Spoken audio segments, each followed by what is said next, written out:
Shou-biznes dunyosining yaratilgan sahnasi ortida tanqidlar yashiringanini faqat uning ichida yurganlar biladi. Kimdir obro' uchun, kimdir lavozim uchun, kimdir yangi mojarolar orqali o'zini reklama qiladi. Biroq Sitora Farmonova boshqa yo'lni tanladi. U mojarolardan emas, mehrdan qurgan oilasi bilan yuzlab san'atkorlarga o'rnak bo'la oldi. Bugungi kunda tasvirlarda Sitora turmush o'rtog'ining farzandlari bilan birga avtomobilda ilmiy yig'ilishga ketayotgandek samimiy tabassum bilan erkin suhbatda. Bolajonlarning ko'zlaridagi nur Sitora Farmonovaning xotirjamligi yuzi bu aktrisaning hayotidagi yangi burilishni ko'rsatadi. Shunchaki video qilib olgan kadr emas, balki bu oilaviy muhabbat aks sadosi.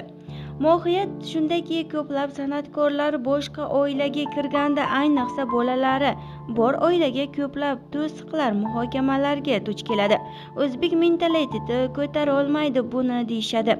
Sitora buni qo'rquv bilan emas, jasorat bilan qabul qildi. U bolalarni erining farzandlari emas, o'zining hayotining bir qismi deb qabul qildi.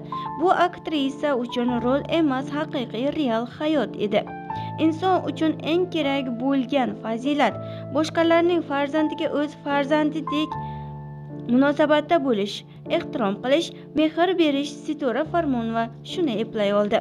Bizda jonli ijro adasining kopiyasi. Bolajonlarim deydi Sitora Farmonova. Bu hazil emas, muhabbatning ichidagi yengillik, oiladagi issiqlik va qizig'i bola uchun yomon ko'rib emas, aksincha tabassum bilan, erkalik bilan samimiy harakatda. Demak, qalblar mos kelgan muhabbat qabul qilingan. Bugungi kunda ko'plab san'atkorlar o'z farzandiga ham vaqt ajratolmaydi. Sitora Farmonova esa turmush o'rtog'ining farzandlariga vaqt ajratyapti. Bu har kimning bahosi yetmaydigan ish.